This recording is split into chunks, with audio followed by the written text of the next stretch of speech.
Hi Skin Divas, it's Nancy, and today we're going to talk about my favorite subject, the Skin Diva Labs eyepiece kit. And why it's so dear to me is when I started looking for an oncology line and had met a biochemist, we started really working with the product line and testing to see what would work and what wasn't.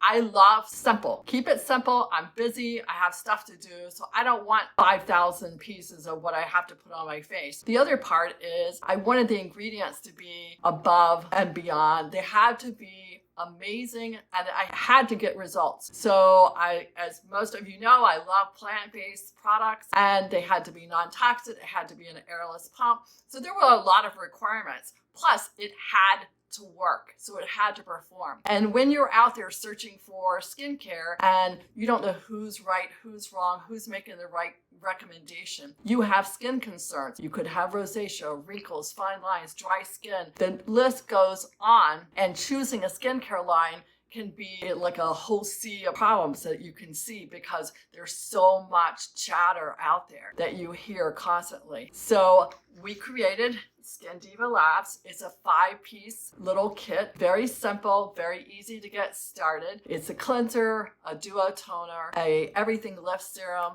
a foundational firm, and of course our blue mask. It gives you amazing glowing results in 14 days. I encourage you to take the 14-day challenge and join us on this skincare journey. Become a Skin Diva.